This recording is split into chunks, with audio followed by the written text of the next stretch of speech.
Hello, fools. Welcome to another Motley Fool conversation. I'm Andy Cross, joined here by the co-founder and CEO of the Motley Fool, Tom Gardner. And Tom, we're really pleased to welcome Alan Yu, the co-founder and CEO of Karat Packaging, one of our recommendations across our Hidden Gems universe. And Alan is coming to us on Fool 24 here. Alan, great to have you here. Thanks for joining us.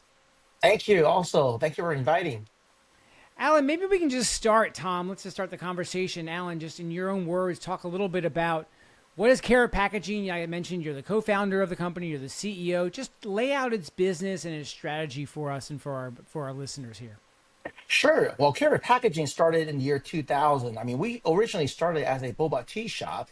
And by the way, for all of you listeners that live in the West Coast, the name boba tea actually derived from Karat Packaging, derived from lollipop. I am actually our company is the one that actually founded the name boba milk tea.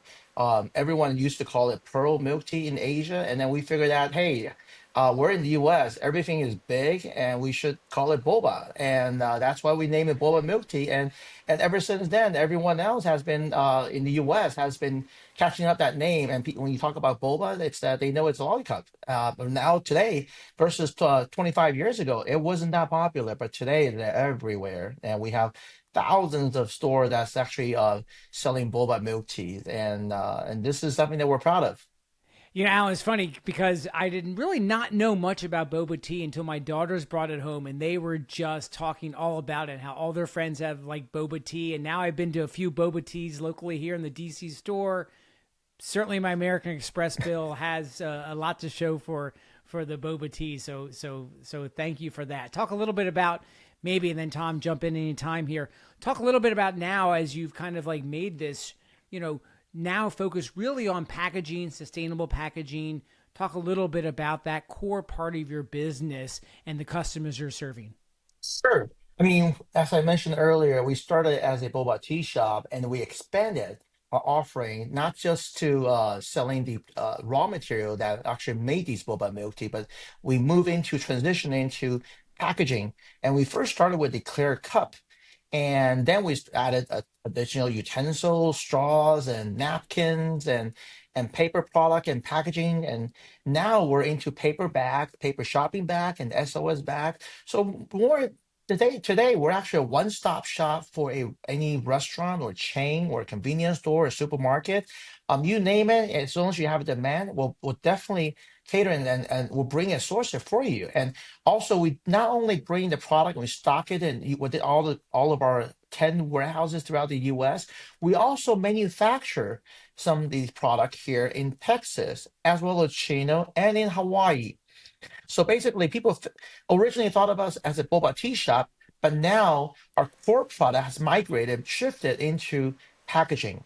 And our customers are well, actually in every day of your life, if you go out and buy foods and restaurants, you will be using our product. You will see our name Carrot on a lot of these lids and bag and containers.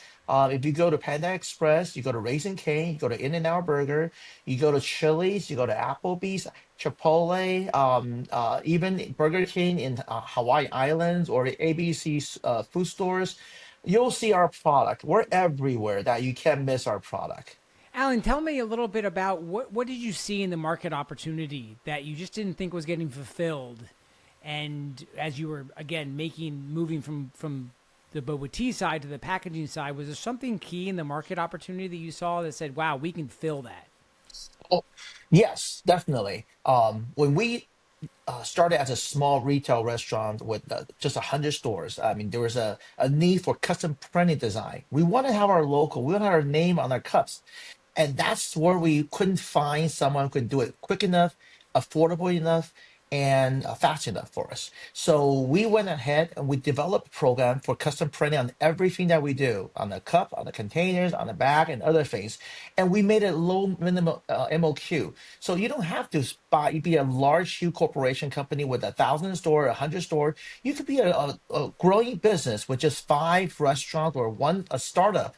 You can have your own name brand on your takeout container, your soda cup. I mean, for example, we started with a company called Dave Hot Chicken at one store 5, 6 years ago. Today, they have over 200 stores. They're everywhere, and people love it. And the kids love Dave Hot Chicken. And this is why I say that if you are one single retail startup, these large manufacturers would not even talk to you on that Mm. part, and it's hard. I mean, but this is your baby. You founded the business, and you want to have your name printed on these container takeouts and deli wraps. So basically, come to us, and we are basically we will treat you as basically your regardless if you're one store or 100 stores or 1,000 stores, we'll definitely take care of you and meet your need. And that's how we found a niche in our market is going through the smaller size restaurant. And now today we're also servicing the larger national chain accounts. What And is Alan, just causing? Oh, go ahead, Andy. Sorry. I was just a very quick follow up. I just wanted to know, is there a lot of difference when you're, because you have national accounts, you have retail accounts, you have local accounts, as you mentioned. Is there a big difference in the types of packaging and solutions you provide, or are they all kind of basically across those customer groups more or less the same kind of packaging?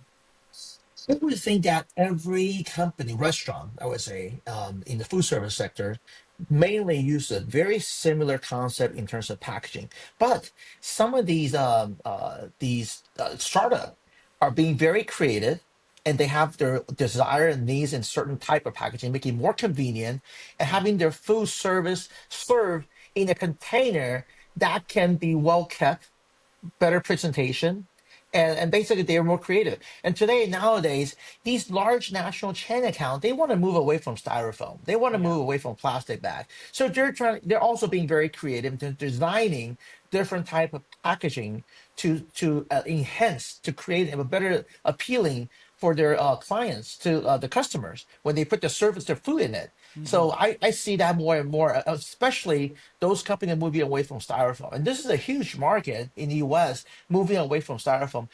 Most Asian countries have already moved away from styrofoam, and there's still a lot of companies in the US are still using styrofoam, but I see that more and more are converting away from styrofoam into a more eco-friendly packaging, and that's where we see the opportunity. And also, there's a lot of cities and states are banning styrofoam and plastic. That also creates opportunities for eco-friendly product packaging, and that's where we are a good at. So you would say that you would be excited if you heard, and you are excited whenever you hear that a different district, city, a different locale has decided to ban plastic or styrofoam.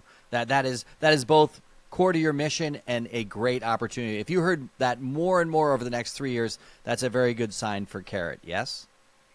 Definitely. And we are seeing that California, I believe they just banned plastic bags starting 2026 January. So everybody have to start using paper. California banned styrofoam January of this year. And we're seeing opportunities started coming everywhere. The takeout containers into the paper container or even plastic container, but definitely not styrofoam containers. And so this answer is obvious to you and maybe to many people, but what is different about your containers? Why are your containers preferable over a plastic or styrofoam container in a plastic bag being delivered to somebody via a DoorDash order, for example?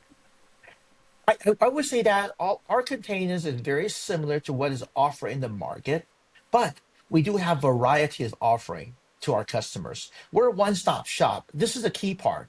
We provide all type of options for our clients. Not, I mean, for a company, basically, most of our manufacturers domestically, they either provide just paper or just plastic.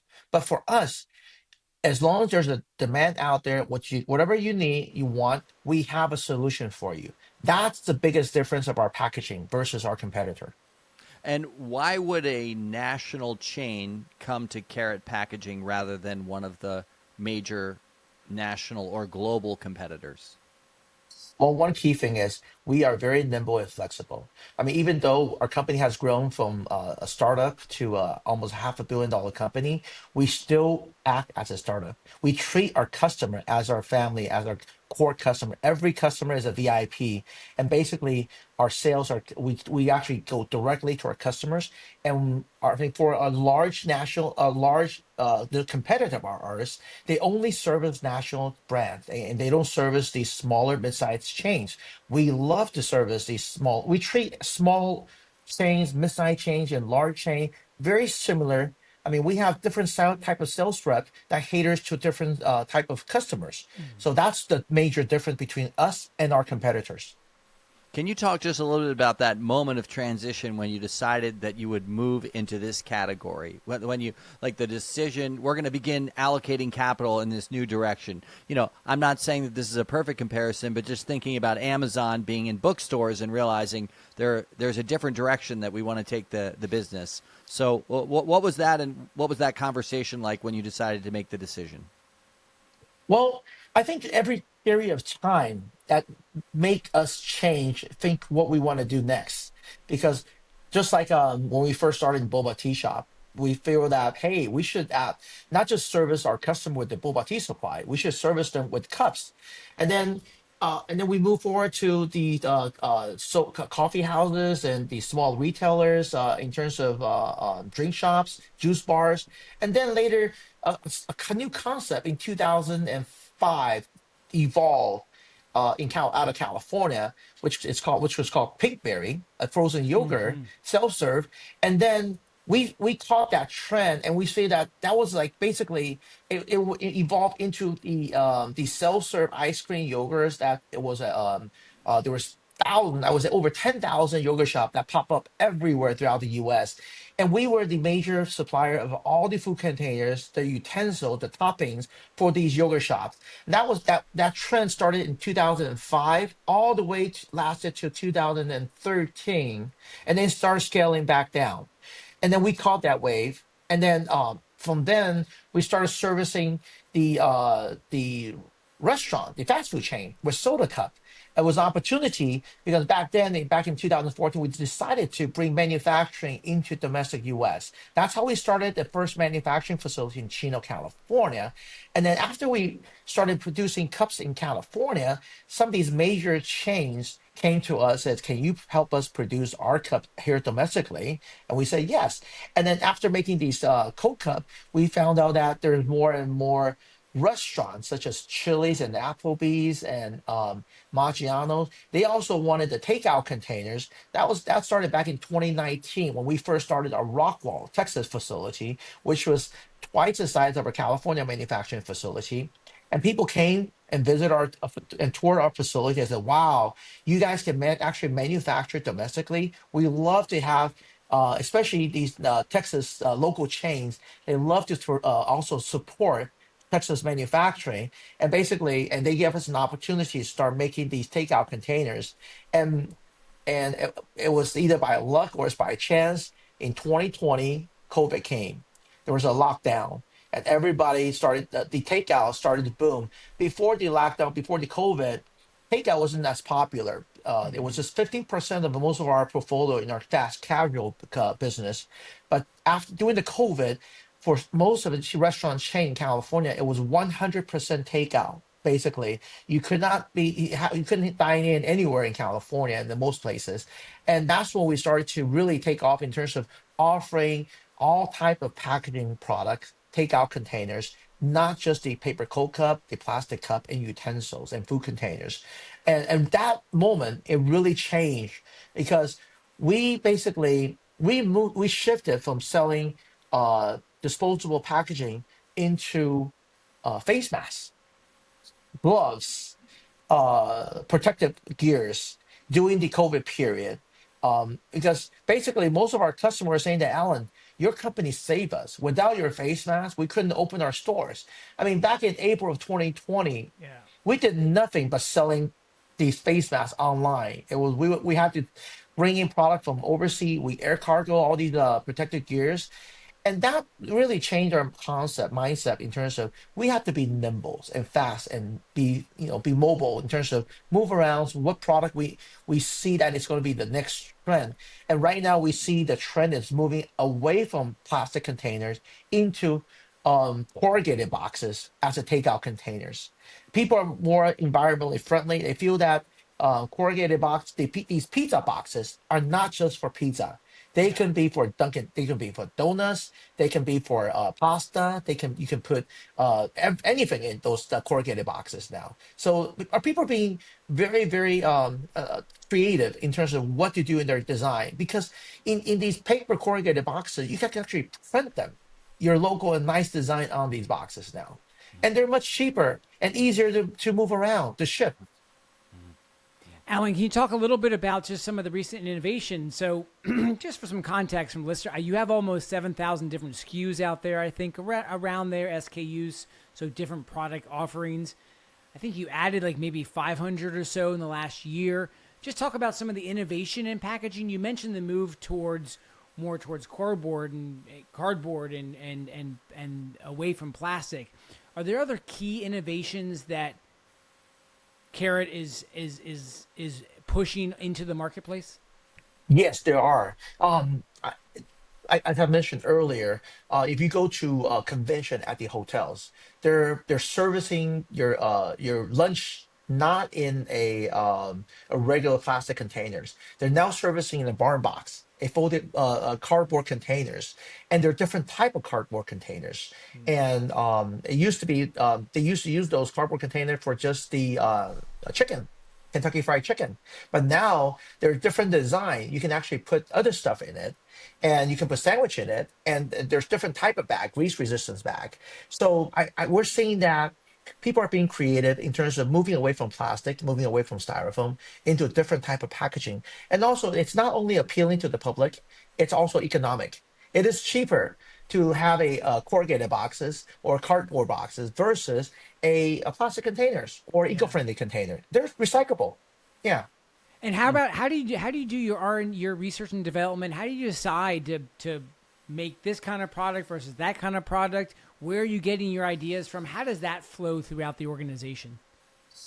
I actually travel to Asia often, almost every month to visit our vendors overseas, and just happened that in other countries like China's and Korea, especially Korea, they're being very creative in terms of making different type of packaging. A lot of time, a restaurant, a drink shops, or a boba tea shop or tea shop in Asia, they can actually attract customer not because of the drink, it's because of their packaging, their Yeah. takeout packaging. So you'll see that there's different creative packaging out in Asia, and just like our the foods, basically a lot of these the local foods that we see that are being popular, they have been popular in Korea and other places, and now they're coming abroad overseas to US. And this is where I get our create a concept in terms of if this idea it's good in Asia and sometimes it's actually great, I think we can do it here domestically too. Does Carrot make the lids that go on top of the boba tea that the kids punch the hole in, or because that's a whole machine process, isn't it? Yes, it's actually because bobas are bigger. You need we call it boba straws, Yeah, yeah, the big not the yeah, regular straw. You have to have they're like 10 millimeter diameters, and much bigger than the regular giant straw or jumbo straws. yeah. So we actually use a sealing machine. We seal the cups so you can actually in normal cups you only carry like 4 cup in the 4 cup carrier, but with a sealing machine, one person can put 12 cups in the bag and move around and that without leaking it. And because these boba are actually they're big, they're giant, so you need these boba straws. And what you do is you have we cut a diagonally cut a straws, and you can puncture it, the seals, and then Oh you eat yeah. it. It's fun to eat it. I mean, a lot of time we see that a customer come to a store says, "Okay, I want a boba," and you tell them that you're out of boba. They say, "You know what? I'm not going to buy my drink." Yeah. Okay, and so and it's right now it's catching popularity. You're going to be seeing some of the national chains are going to put these bobas into margaritas, into Long Island iced tea. It's going to be fun. I mean, people have to be creative in terms of what they serve Yeah. nowadays. Yeah. And with the push to more takeout and the real explosive growth of the likes of DoorDash, and you mentioned post COVID, which is that trend has continued. Are you seeing that the type of packaging that clients are demanding has really changed? And does it make it harder to manufacture because the packaging has to be, I don't know, more stable or more it can't. You mentioned grease resistant, so that adds a little bit more to the cost structure or to the stability of the packages themselves. No, actually, the packaging is not hard to manufacture. I think that it's a very similar concept in terms of manufacturing a plastic container, a paper cup, or paper bag. Okay, I think the key challenge is to packaging manufacturing is nowadays states like California, they're mandating the glass to take out container to have PFAS free. Yeah, Okay, right. then you have to change the entire concept, making sure that they're still grease resistant and basically they can accommodate to what the state wants. And now, I mean, the states are, I mean, California is creating a lot of new rules and regulation that is very unbusiness friendly. And that's creating a challenge to the making manufacturing of the packaging. But otherwise, I think it's very similar concept to manufacture any type of packaging. As long as there is a demand, there's a volume, we can create a new molding and create something different. Key concept is I think that there's a lot of room for opportunity for these different type of packagings because people want to have different product and they want their packaging to look differently. It's nowadays you want to make sure that the food are serviced in a very nice containers that you can take home and you can microwave it, and then you can have the same experience as you're dining in a restaurant. That's what our operators want right now nowadays. Is there any way that the end user, the consumer who's buying the product from the chain, would have a reason to demand Karat Packaging? I wouldn't think there's a reason for them to demand carrot packaging, but there's a reason right now for the millenniums when they go to a restaurant, they say, "How come you're still using styrofoam?"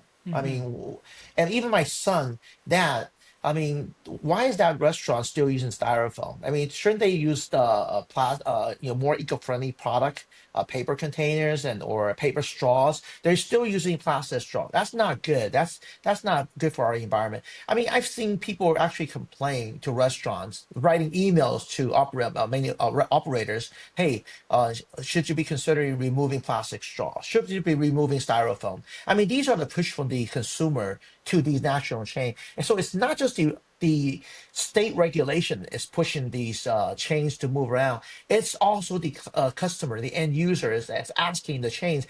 It's not practical to have my food put in the styrofoam when it's cold. I can't microwave it. Yeah. So if you put in the paper container or a plastic container, microwavable plastic containers, at least I can microwave it, save me some time.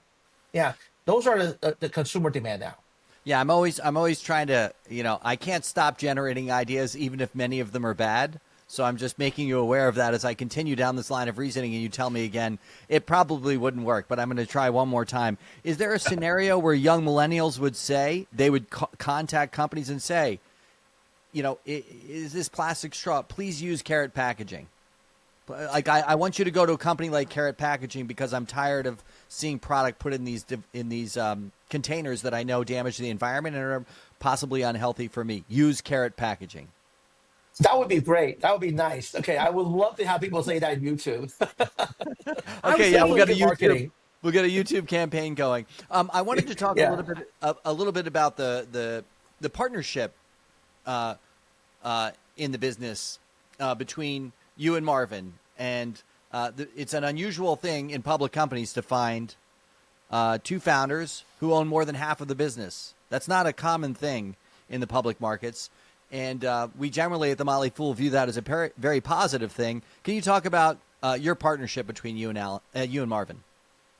Yes, and Marvin and I, we actually we met each other in high school, back in high school, and we've went through different type of business doing our after the school, and we try different type of business, not just in restaurant business, and we work very well in terms of me going out in the street, Marvin behind the scenes, working out with manufacturing, working with vendors, and that part.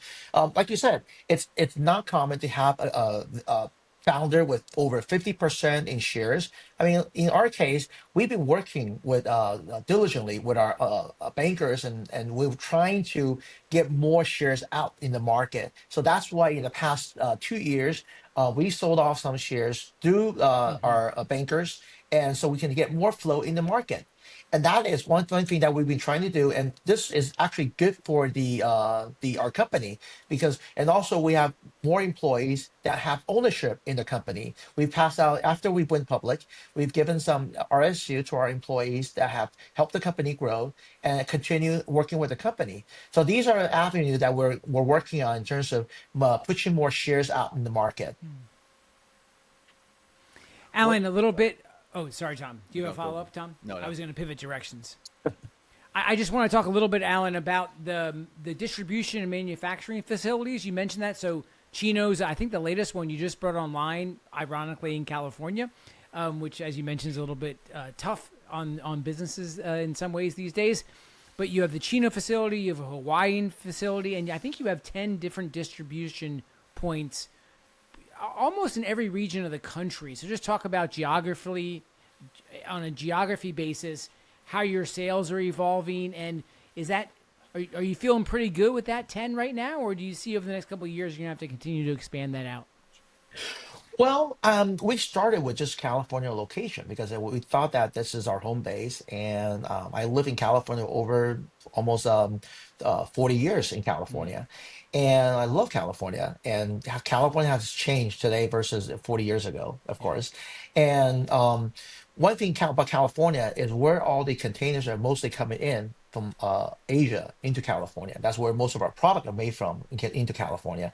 But we feel that the market, we want to grow the market into different segment, and our online business is one of the key components of our growth of our company. Now, for an online business to be successful, we got to have a distribution center that is closer to our customers. We realized back in when we first started the online store, online business back in 2004, a customer in New York, Boston order a product online. It would take them 12 days, at least seven, Mm. or actually 10 to 12 days to get their product shipped from California. But and that's when and that some of the customer when they see that transit time, they cancel their orders. Okay, but so that's why we opened up the New Jersey facility, Mm. and then we opened up the Texas facility and South Carolina facility to service customers. Because as our customer base grow, we feel that more and more customers are outside of California. And Hmm. that's why we decided to set up different distribution center in different states. But when we started small in a smaller warehouse, much smaller warehouse. So today we've grown double the size of most of our warehouse in the in that area in the city and state. So instead of adding additional warehouse facilities, we're actually increasing our sizes of our current distribution center in the area that we have a concentration of customer base. So we're putting a warehouse into metropolitan city that we feel we have a good base of customers that we Mm. can get the product ordered, received, and shipped, if not the same day. So the customer can receive their product within 40 hours. That really helped our business model growth. So it's a last mile. How fast can you get the product to the customer the last mile? That dictates the success of an online store. And talk a little bit about just the sourcing of product. I know you've talked a little bit about this in the call, but for those who are still who don't follow Karat as closely, talk a little bit about the China impact, how you've been diversifying away from there, and just what do you see going forward over the next year or so as you navigate this very tricky kind of environment that businesses are operating in today. Sure. I mean, this year has been challenging for everybody that imports product. And also even for manufacturers, it's been challenging because they don't know where to get their source raw material. I mean, yes, we can manufacture domestically US, but we still need some raw material equipment from overseas. And we just have been moving around, waiting for the administration to figure out what is the final tariff rate is going to be. Yeah. Even till today, there is no final rate because it could go up or down depending how the talk is going on right now. So, but 5 years ago, 4 and 5 years ago, most of our product was coming out of China. Today, I would say only less than 10% of our product are from China, and we're trying to move away that 10% by within the next 60 days because we don't know what's going to happen after 60 days. It's going to be 200% tariff out of China. In that case, basically nothing can be purchased, bought out Right. of China. And I heard that starting yesterday, you can't get anything out of India either because India just went from 10, 15% to 50% tariff rate. So right now, luckily we diversify into sourcing to Taiwan, Korea, Vietnam, Malaysia, and now Indonesia. And now we're starting to move some of our sourcing into Latin America. We Okay. feel like I think that the administration might punish all the Asian country, but might be still a good friend, ally with the Latin American countries. So I think that's a good way to go to it. And also it's closer to US. So that's where we feel that we're going. I mean, even Canada is not safe anymore. So Yeah. Alan, yeah. and just very quickly, is it maybe on a scale of 1 to 10, where it's nearly impossible and one is super easy? How hard is it to shift those sourcing countries? Is it? I mean, it doesn't happen overnight, but it takes time. Like, what is the availability for you to be able to switch countries like that so quickly or not quickly? Well, as I mentioned earlier, we are very nimble. So the way that we're able to quickly find a new vendor is one way is send our equipment over to that vendors. Okay. So basically, they don't have to look for the spec, and we have everything. So what we've done is we have some equipment that where we can move around quickly, and we can just ship it, disassemble it, and ship it to the country that we like, or buy used equipment from one of our existing vendors and ship it to another country. Hmm. So that will have the same spec and everything. That is the best. Rather than having discussion with a new vendor, hey, can you make an investment? If you invest this much, we will buy this much from you. That will take years to transition. I Okay. see. The quickest way is we invest in that vendors and we give them the equipment, we give them the tooling, and we give them the order. That will only take around 2 to 3 months, and we can Okay. start a new country. That's something we do. Other Thank people you. do not do that. Yeah, that's great. I don't know if you're familiar with. There's a wonderful book by the business thinker and philosopher Nassim Taleb, who wrote a book called Anti-Fragile, and the book essentially posits that products, let's say in our lives, are fragile, like a vase for flowers, because it only has one use, and if you drop it, it breaks. It can never be used again. So it's very fragile. But the author says the opposite of fragile is not resilient. It's not that, it will be okay. If you drop it, it won't break. It's that it gets stronger because it's dropped.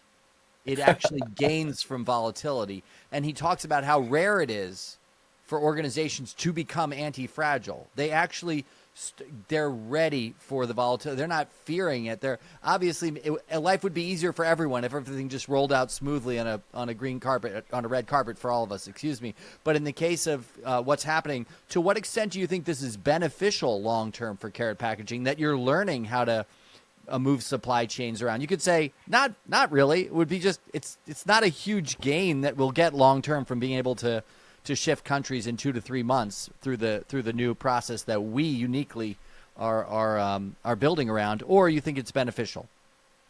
It's actually, I have never thought of initially moving our supply chain out of the China and Taiwan area before. And then we actually went to Malaysia, Vietnam, and Indonesia. I mean, first time in my life in this year or last year. And then I've never thought of moving away from Asia into Latin America. And today I'm actually, if I can move our manufacturing facility to Latin America, I think we can move to Africa, to North Mm. Africa, to Mm. Turkey, other countries of the world. I think that the world is one big chain effect. Basically, it's the supply chain is very important, and I think that this it may be a crisis for certain countries if they're not, for certain companies, but for us, I think it's an opportunity to learn and expanded my knowledge. And you know what, I think that everything is possible. Like I Mm. said, Mm. you just said it. It's it make it stronger if a Mm. vase break, because then if you can find a way that this vase doesn't break, instead of having a vase Why don't you create a vase that's not breakable? Hmm. Yeah. A stronger vase, or hey, if it breaks, find a way to recycle the use, make a better use of that. Just like plastic, you can recycle plastic, you can recycle paper. So if you make something, if you create a cups and design was off, and then you say, oh, what am I going to do with this? You know what? Just recycle it and make a new cup. Mm. I mean, clearly, a strength of the company is your ability to be entrepreneurial and seek solutions both at the core product level and at the manufacturing and distribution process. It causes me to wonder, just accessing your farthest reaching imagination, what other solutions, what other packaging products, if you're looking 5 to 10 years forward, obviously you're having to guess at trends now, but do you see things out on the horizon that there's no guarantee, but given what you've been through in the development of the business thus far, what would be the farthest out idea you've had about what could possibly become a new product line for the company? Well, we're actually experimenting in terms of frozen food sector. There's a lot of frozen food packaging.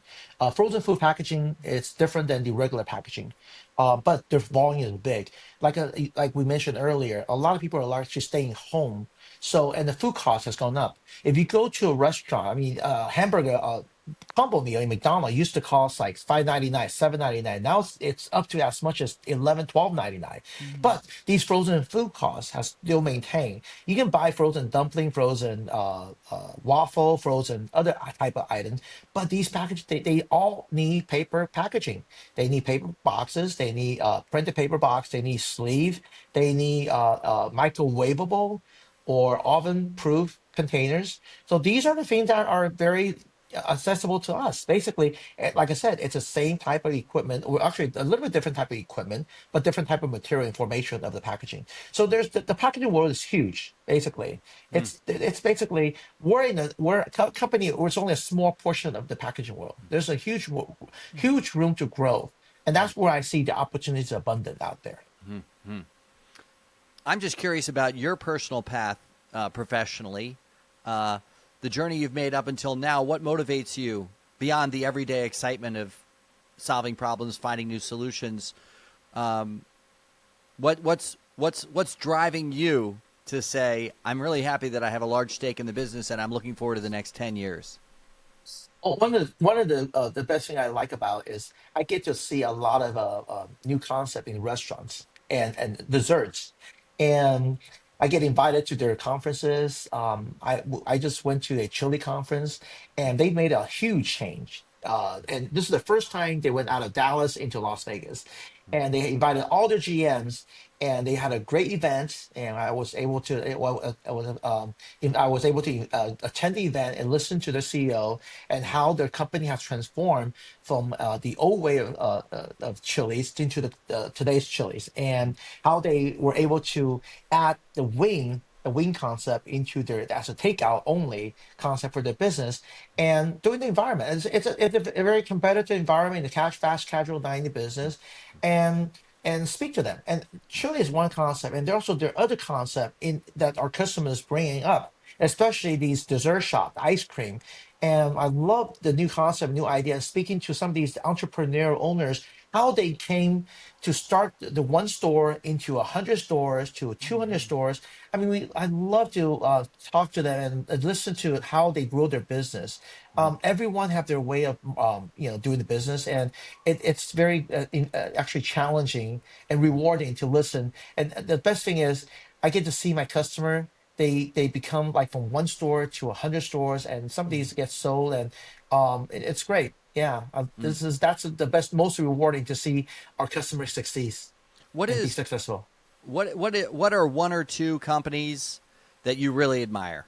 They could be in the restaurant industry, they could be food distribution, or they could be a semiconductor wafer design company. But I'm just curious, from your view, what are two businesses that you find very impressive? I if we go back to the old days, but when I've mentioned about yogurt shop, I feel that Yogurtland it's one I would say that the way that Yogurtland became successful, Tutti Frutti, they became successful. That is one major change in the market in the the ice cream yogurt shop world.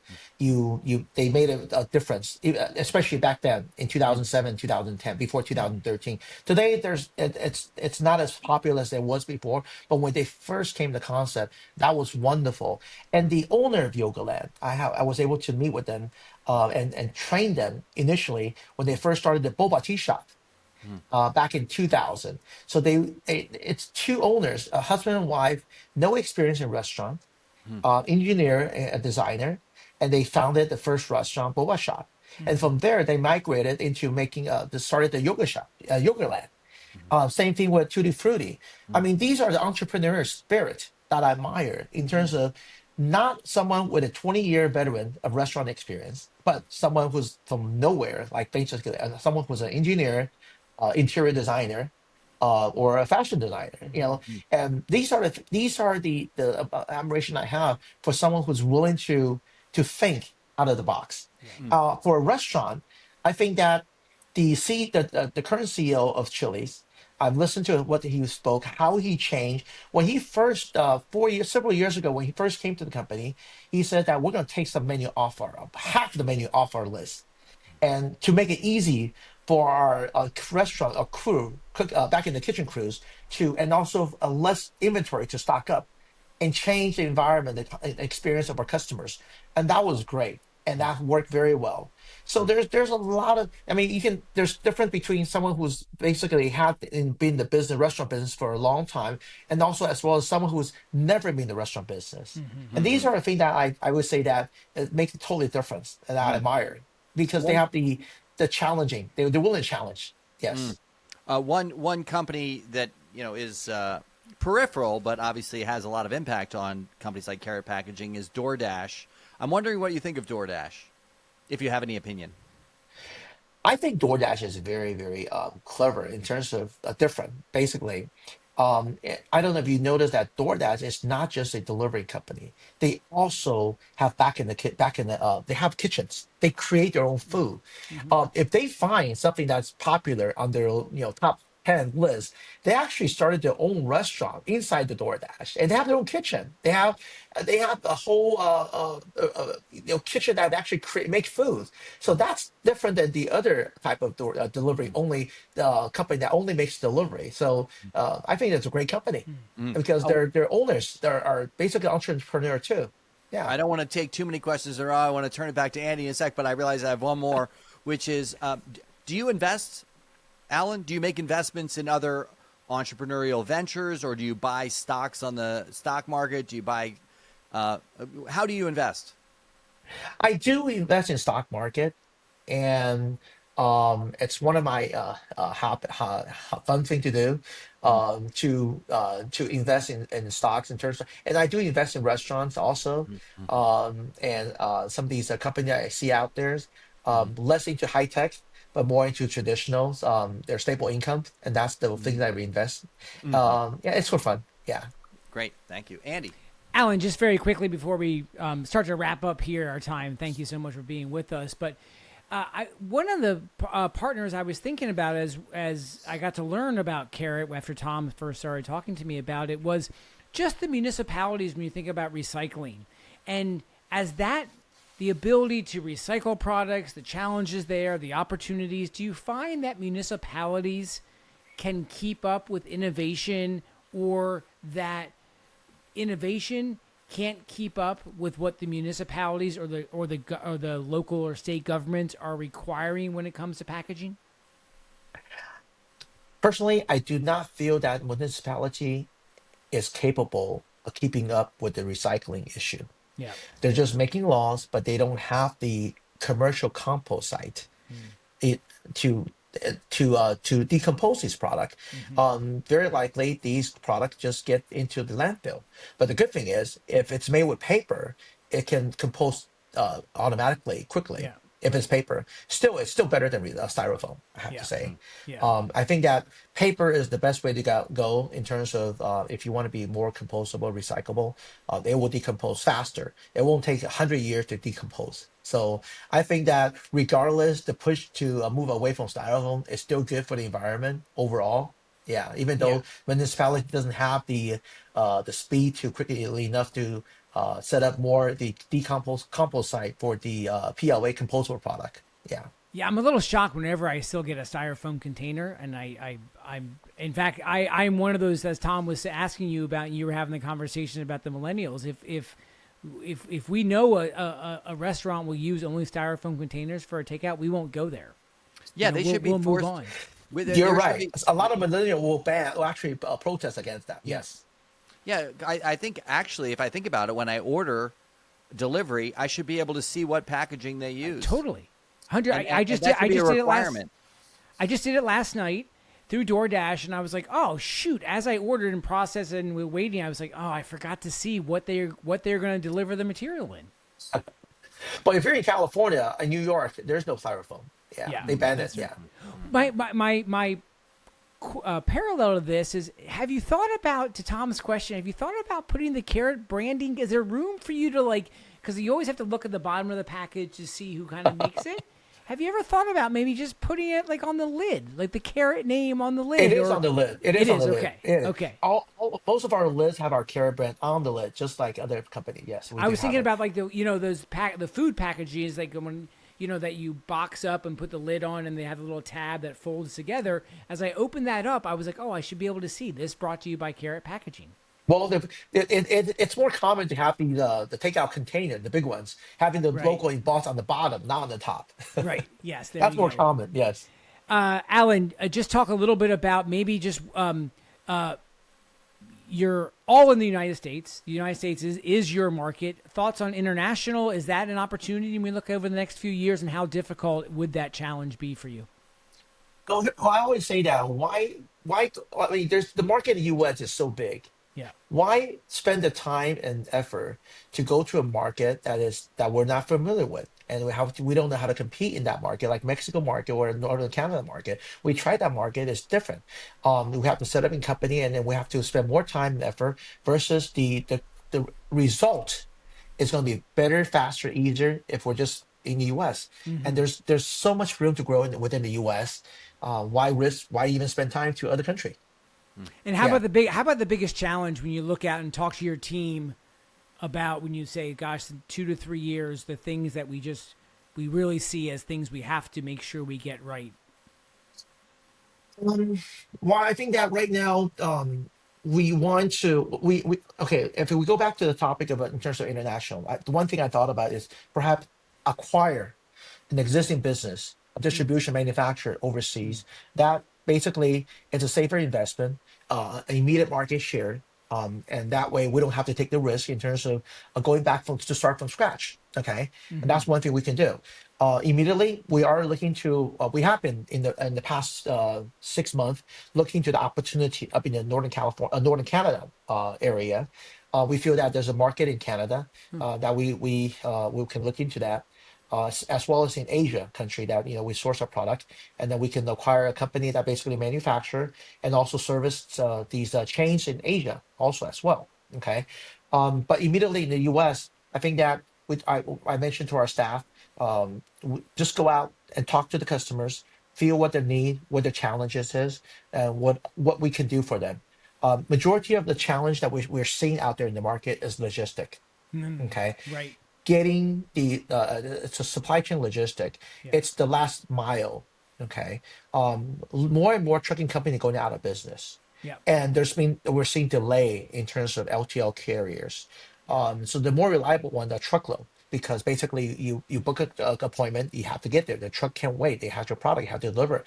So the LTL has been more challenging, and we're seeing that FedEx and UPS are becoming a more even Amazon right now are becoming a faster, better, reliable channel of shipping our product and a cheaper, more economically. So as more competitive competition comes in, Amazon comes in the marketplace, we feel that our price is driving the price down. So it's good for our end user because end user can get their product faster Yeah. than before. And how about technology innovations? What are you investing into? Is AI playing a part into your logistics or into your business at all? Yes, actually, we are as a company grow. I mean, we're going to say that 4 years ago, we have over 1,000 employees in the company. Today, we have a little bit under 700 headcounts. So every department, we haven't seen a major increase in terms of staffing, but we've seen a kind of steady declining of a staffing, um, less paper, where we have become almost paperless in the Yeah. company. More using tablets. In terms of online ordering, it's mobile application, and also we do get over 1,000 inquiry question a day, but 99% of that is answered by AI. So, Great. less customer service needed required. So, and also push a button. 60% of our online order are processed through mobile application. Yeah. So we're seeing innovation and technology is actually helping the business to grow. Great. I'm wondering what would happen because you're so knowledgeable about the category. What would happen in the scenario where you became very acquisitive? Now, I want you. You can please feel free to go with best and worst case scenario. Like, here's why we're not yet doing that or haven't done that because these roll ups and these efforts can spill. I mean, a lot of acquisitions fail, and that's not maybe the discipline and the focus that you want to have as a company. Alternatively, we've known some companies generally in the category that you're in and around restaurants that have been acquisitive systematically because they see what the chains need in advance and they buy in advance and start making those acquisitions. So imagine the scenario where Karat Packaging became very acquisitive. What would work and what would not work about that? Well, during the past 24 months, we've tried and made several offers to different companies. We've seen our categories, basically our competitor, our peers, merging, acquiring different company. There's a lot of merging activity out there in the marketplace, but a majority of them have not been very successful in terms of integrating. I think the key challenge is integration in that part. They spent a lot of money and they took a lot of debts, and it's not have not been very rewarding for them. So we've been very careful in terms of how much we pay. Is this company somewhere that it's similar, has shared a similar culture with us? So we'll be very careful, and that's why instead of acquiring different company, we actually just brought in more categories. We added more categories, adding 500 SKU. Again, why buy a company when we can just bring the product ourselves and having our existing sales rep represent ourselves and sell it? So we have been able to grow.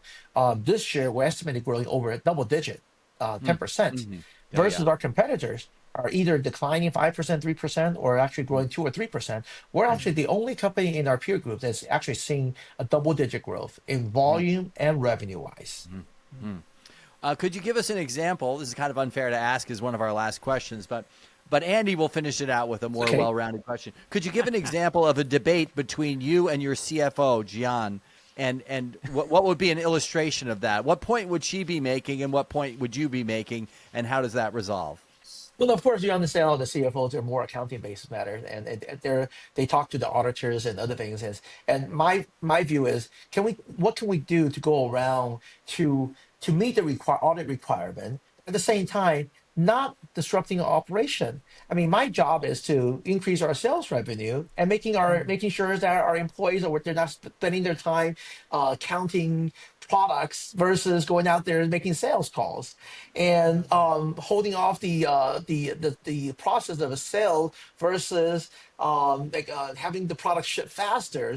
So we have to come to a middle point to understand the middle grounds. And luckily, I mean, recently we've been working very well with the auditors. My thing is, tell me what I can do to meet the requirement at the same time we can accomplish in not delaying the shipment of our product or making sales call. We do have to take calculated risks, and that's the thing about in business. If everything is zero risk, basically let's not even do business anymore. So I think that's a middle ground that I've seen that I'm able to work with my CFOs in terms of communication. I mean, not just me and my CFO, also communication between her and the auditors that's auditing our company, our firm, because we have to come to a consensus that what's worked for everybody. And good thing is that it's always good to have an auditor that work together, that understand without making money, the company making money, we won't be able to hire an auditor. It's pretty expensive too. Yes. Thank you. And Andy will have the final question, but I'll just say, Alan, how much I've really enjoyed this, and thank you so much for the hour. But Andy. Thank you, Well, Tom. I'm just going to wrap us up, Tom. I think that's a fun way to end. And Alan, I love to hear the focus on the sales growth. Obviously, the sales growth is really the driver of so much towards a company's success. And Karat Packaging does more than $440-ish million in annualized sales, and we hope you can continue to drive that higher and higher as we are investors in Karat Packaging, as you are as a very significant shareholder. And so we not only thank you for joining us today for this Motley Fool conversation, but we wish you and your team all the best success in the near future as we continue to be a long-term investor in Karat Packaging. Thank you, Andy. Thanks, Alan. Thanks, Tom. And thanks, fools, for watching.